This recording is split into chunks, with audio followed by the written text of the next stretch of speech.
한번 따라해 보겠습니다. 사랑으로 진리를 말하기.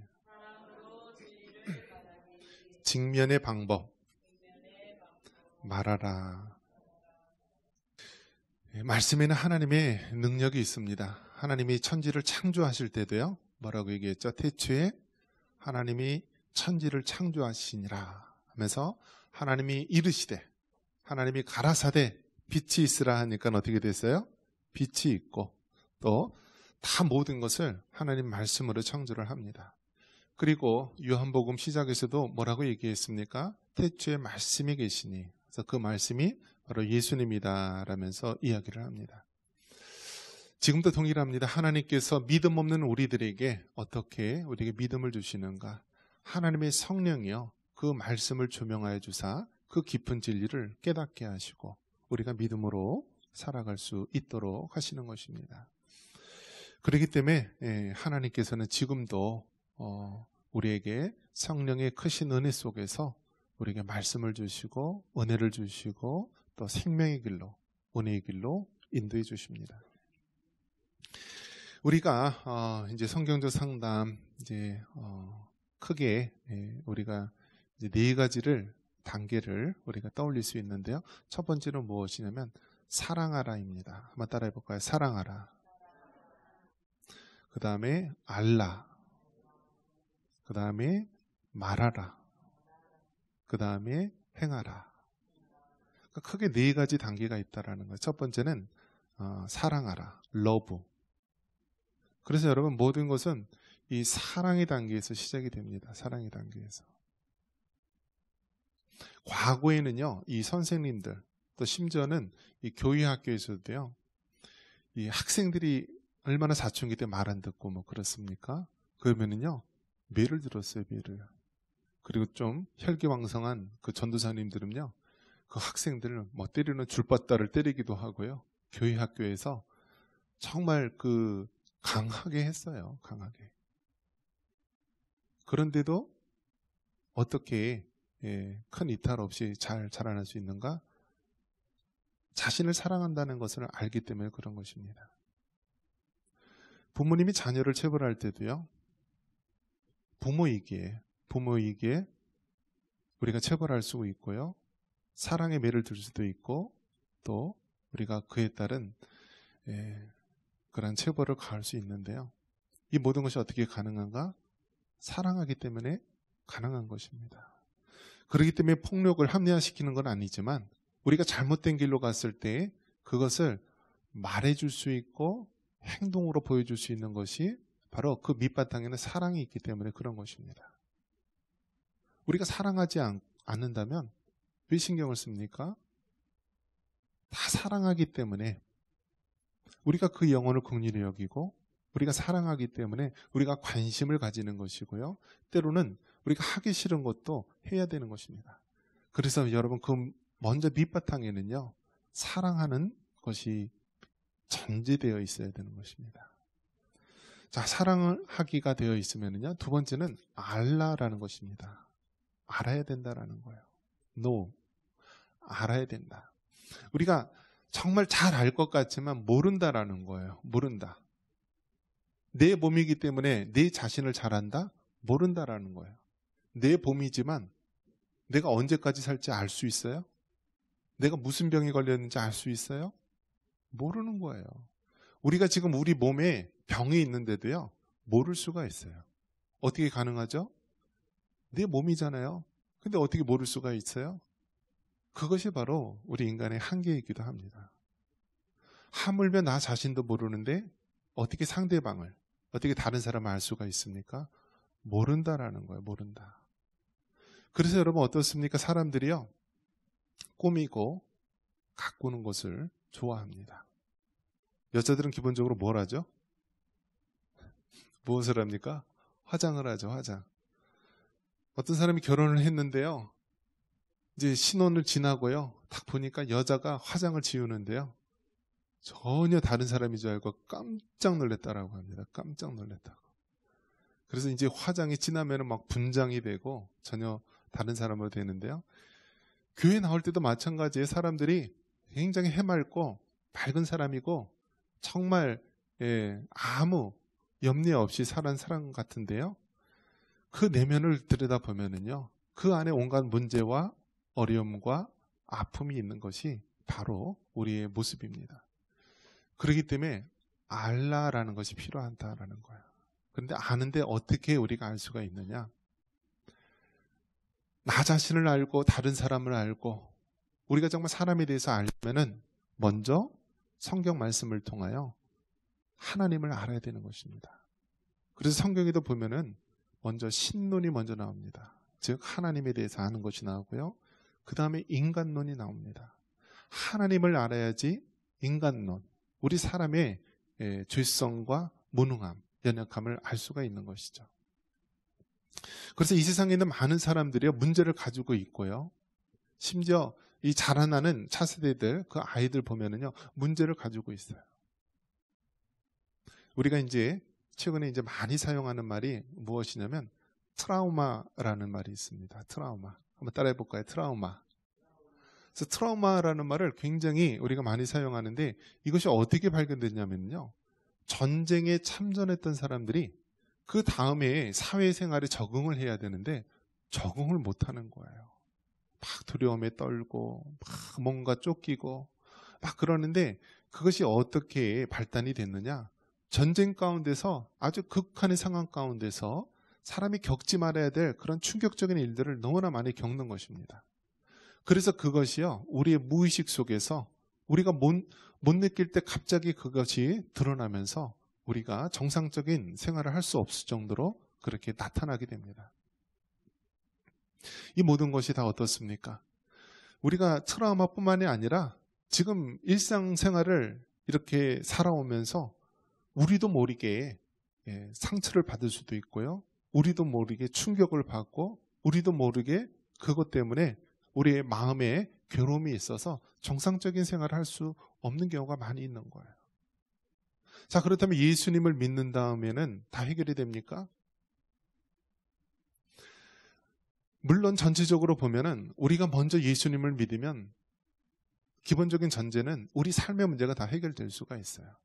그런데 구체적으로 들여다보면은요, 우리가 예수님을 믿음으로 구원을 받는 것은 사실이지만 더 구체적으로, 더 세부적으로, 더 섬세하게 다뤄야 될 부분이 있다라는 거예요.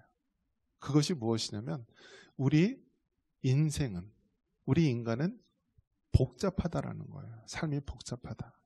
복잡하기 때문에 그렇게 쉽게 우리가 해결할 수 없는 거예요. 교회에서 신앙생활 하시는 분들 보면은요, 화려합니다. 뭐 공무원이다, 뭐 잘 나가는 사업가다, 뭐 집이 몇 채가 있고, 뭐 어디 학교 S대 출신이고, 겉으로 보면 화려합니다. 그런데 그 내면에 들여다보면은요, 그 감추어진 상처, 감추어진 문제, 감추어진 것들이 많이 있습니다. 하나님을 향한 신앙도요, 그 기본적인 전제가 건강한 가정에서, 건강한 교회에서 신앙생활을 할 수가 있는 거예요. 가정이 깨어지고요, 가정이 비정상적이면은요, 우리가 정상적으로 신앙생활을 하려고 해도 그렇게 못 되는 거예요. 가정에서 자라나는 과정에서 아버지에 대한 학대와 또 여러 가지 막 이 알코올릭에 의해서 폭력에 시달리고 여러 가지 힘든 가운데 있으면은요, 교회 나가서 하나님 아버지란 말을 못 부르는 거예요.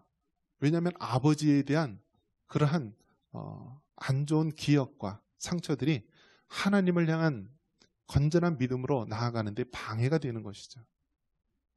그렇기 때문에 아는 것이 필요하다. 그런데 그 알기 위해서는 우리가 하나님을 바로 알고 또 성경의 진리를 통해서 우리 자신을 들여다보는 것이 필요하다라는 것입니다. 그 다음에 세 번째로 필요한 것이 무엇입니까? 말하라라는 것입니다. 한번 따라해 보겠습니다. 말하라. 그래서 여러분, 말하는 것이 필요한데요, 이 말하는 것은요, 아무나 말할 수 있는 것이 아니에요. 부모이기 때문에 자녀에게 말할 수가 있고요, 선생님이기 때문에 학생들에게 올바른 길로 말할 수 있고요, 교회의 지도자이기 때문에 여러분에게 또 하나님의 말씀으로 복음으로 말할 수 있는 것이고요. 그래서 말한다라는 것은요, 굉장히 중요한 거예요. 세상의 가치관은 무엇입니까? 말하지 말라는 거예요. 말하지 말라. 아이들, 자녀들한테도 말하지 말고 그냥 놔둬라. 그런데 여러분, 그것은 인간의 본성을 모르기 때문에 그런 것입니다. 성경은 사람은 어떻죠? 아담과 하와의 후손은 다 원죄와 자범죄로 범죄했기 때문에요. 가만히 놔두면 잘 되는 것이 아니라 가만히 놔두면 범죄할 인간이 되는 것입니다. 그렇기 때문에 우리는 복음으로 진리를 말해야 되는 것입니다. 한번 따라해 보겠습니다. 복음으로 진리를 말하라. 말하는 것이 필요합니다. 그러니까 사랑의 그 밑바탕 전제 속에서 우리가 성경을 통하여 하나님을 알고 우리 자신을 알면서 이제는 그 문제에 대해서 직면하고 우리가 말해야 되는 것입니다. 때로는 우리가 말하기 싫고요. 때로는 회피하기 싫고 때로는 무관심하기 쉽습니다. 하지만 우리가 그 문제에 대해서 이제는 말해야 된다는 것입니다. 그런데 우리가 여기서 기억해야 될 것이 무엇입니까? 사람의 말로 하지 말라는 거예요. 사람의 말로. 하나님의 말씀으로 말하라라는 거예요. 하나님의 말씀을 기준으로 말하라. 교회 내에서도 여러분 어떻습니까? 교회 내에서도요. 좋은 것이 좋은 것일 수 있어요. 그런데 여러분, 좋은 것이 좋다면 왜 예수님께서 십자가에 달려 죽으시고 왜 예수님의 제자들이 다 순교의 삶을 샀습니까? 좋은 것이 좋은 것이 아니라 때로는 복음의 진리를 위해서 순교의 피를 흘려야 될 때도 있다라는 거예요. 그렇기 때문에 여러분, 우리가 말하라라고 했을 때 나의 기준, 인간의 기준으로 말하는 것이 아니라 하나님의 말씀의 기준을 가지고 말하라라는 거예요.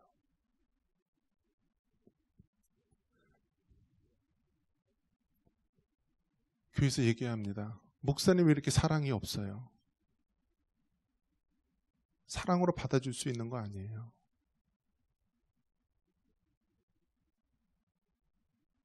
맞아요. 사랑으로 받아들일 수 있어요. 사랑으로 모든 걸 품을 수 있어요.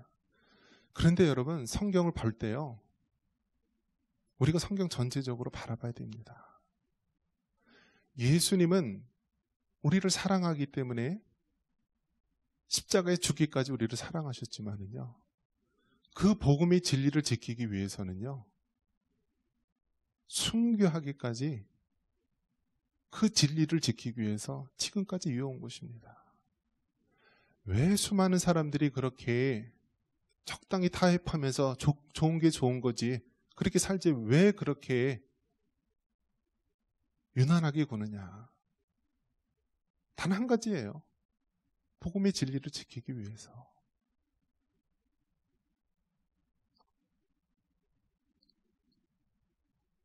요한이서 1장 10절 말씀 우리 한번 찾아볼까요? 요한이서 1장 10절 말씀 찾아보겠습니다.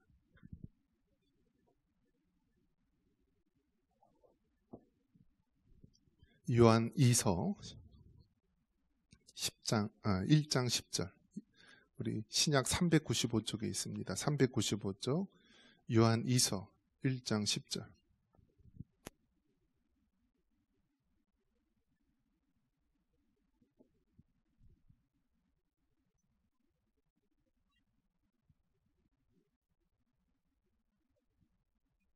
요한이서 1장 10절. 자, 같이 한번 한 목소리로 읽습니다. 누구든지 이 교훈을 가지지 않고 너에게 나아가거든 그를 집에 들이지도 말고 인사도 하지 말라. 아멘. 누구든지 이 교훈, 즉 하나님의 말씀, 복음의 진리를 가지지 않고 너에게 나아가거든 그를 집에 들이지도 말고 인사도 하지 말라고 합니다. 이것은 무엇이냐면 이단에 대한 경고의 말씀입니다. 이단에 대한 경고의 말씀. 사랑으로 품으면 되지 않습니까? 사랑으로 받아들이면 되지 않습니까? 여러분 확실하게 얘기하는데요. 이단의 구원이 있어요, 없어요? 여러분 다시 묻겠습니다. 이단에 구원이 있어요, 없어요? 이단에 구원이 있으면 이단 가라고 하죠. 이단에 구원이 없어요. 그러면 이단성이 있는데 가야 돼요, 안 가야 돼요? 이단성이라는 것은 이단 가기 직전의 단계를 얘기하는 건데요. 이단성이 있으면요 가지 말아야 돼요. 왜요? 모르니까, 위험하니까. 통일교 문선명이요, 처음에 교회에서 아주 열렬한 신실한 신자였어요. 그런데 나중에 어떻게 되나요? 결국은 자신이 메시아, 자신이 구원자까지 올라가지 않습니까?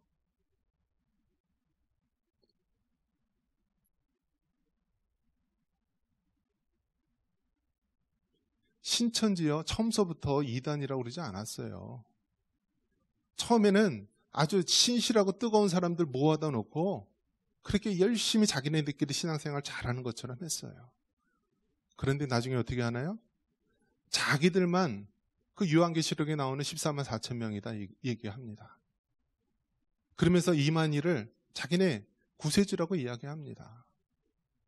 그래서 신천지 같은 데는요, 확실한 이단이고요, 통일교처럼 된 데는요, 이제는 더 이상 기독교가 아니다. 그래서 사입이라고 얘기하는 것입니다. 그럼 이단성은 뭐냐? 그 이단이 되기 전 과정인데요, 이단성이 있다. 즉 이대로 가면은 잘못된다. 회개할 기회를 주는 거예요.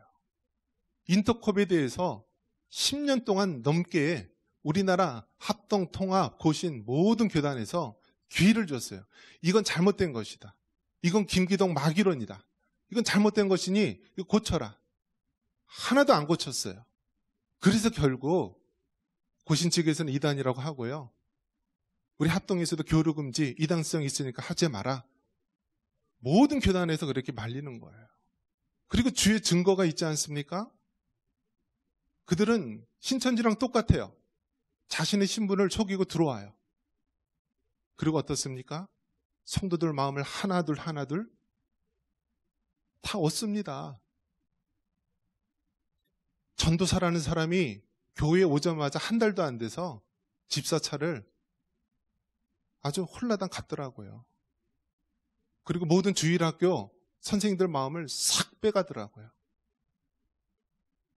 나중에는 어디까지 올라오냐면 담임 목사를 향하여서 사탄아 물러가라. 그것도 3번씩이나 외치더라고요. 그때 교인들 반응이 어떻습니까? 담임 목사가 잘못됐다라는 거예요. 담임 목사가 왜 예배를 끊느냐라는 거예요.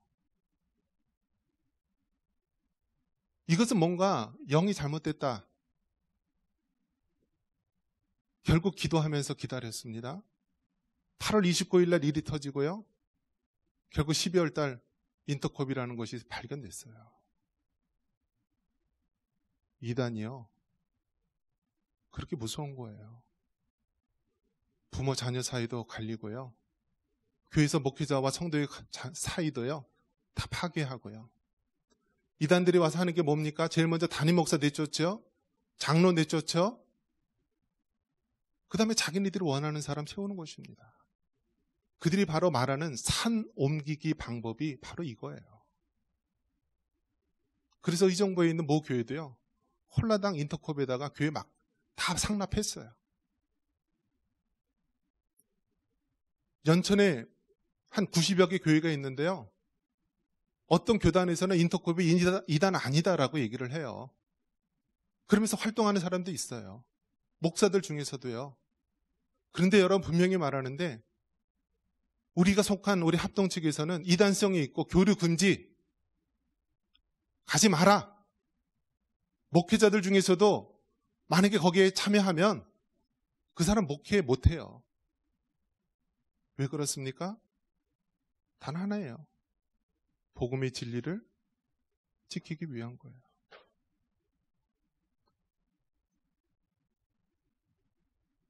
저는 분명히 말합니다. 저는 복음의 진리를 지키기 위해서 목숨 내놓을 거예요. 이 교회를 위해서 복음 진리를 지키라 그러면 전 목숨 내놓고 할 거예요. 내가 이 교회에서 쫓겨나는 한이 있어도 끝까지 나는 하나님 말씀 붙잡고 갈 겁니다.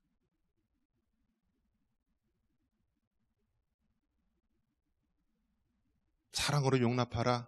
뭐 그렇게 얘기하지 마십시오. 오늘 말씀이 무엇입니까? 요한이서 1장 10절에 말하는 것이 누구든지 이 교훈을 가지지 않고 너에게 나아가거든 그를 집에 들이지도 말고 인사도 하지 말라. 이 말은요, 이단이 그만큼 영향력이 있고 파괴력이 있다라는 거예요. 이단은 구원이 없어요. 이단은 미혹의 영이에요. 악령의 역사예요. 천사의 가면을 쓴 사단이에요. 얼마나 많은 이단들이 이 땅에 와서 교회를 무너뜨렸습니까? 그런데 아직도 정신 차리지 못하고 좋은 게 좋은 거다. 그러나 성경은 말합니다. 말하라. 말하라. 이것이 잘못됐으면 잘못된 것이라고 말하라. 복음의 진리를 말하라. 성도들이 잘못된 길로 갔을 때 권면해야 됩니다. 말해야 됩니다. 그래도 말을 안 들을 때 두세 명의 증인을 데리고 또 다시 귀를 주면서 말해야 됩니다. 그래도 결국 말을 안 듣고 하나님의 교회를 해방하면은요, 교회를 지키기 위해서, 교회에 남아있는 성도들을 위해서 출교시키는 것입니다. 출교가 어디 개인적인 감정으로 출교시키는 것이 아니라 하나님의 교회를 지키고요, 남아있는 성도들을 지키기 위해서 출교를 하는 것입니다. 그래서 출교에 대한 이후에 해결책은 없어요. 근신이나 여러 가지 방법으로 줬을 때는 해결할 수 있는 기회가 있지만 출교는 더 이상 방법이 없다라는 거예요. 이 사람이 이단에 대해서 또 폭행에 대해서 예배 방해에 대해서 도저히 해결할 가능성이 없기 때문에 이제는 교회에 대해서 나가라, 기독교에 대해서 나가라 해서 출교하는 거예요. 가장 강한 거예요. 말씀을 믿습니다. 여러분, 우리가 이제 회피하고 모른다고 방관하거나 무관심해서는 될 일이 아닙니다. 우리의 자녀들과 우리 차세대들 올바른 신앙으로 바로 지키기 위해서 우리는 말해야 됩니다. 이것이 잘못됐으면 잘못됐다 말하고, 우리가 복음 진리를 지키기 위해서 복음의 진리를 듣기 싫어도 얘기해야 됩니다. 이단과 불건전한 그런 단체에 빠져 있는 사람들 말해야 됩니다. 한두 번 얘기해도 바뀌지 않는다? 그러면 어쩔 수 없습니다. 집에 들이지도 말고 인사도 하지 말라.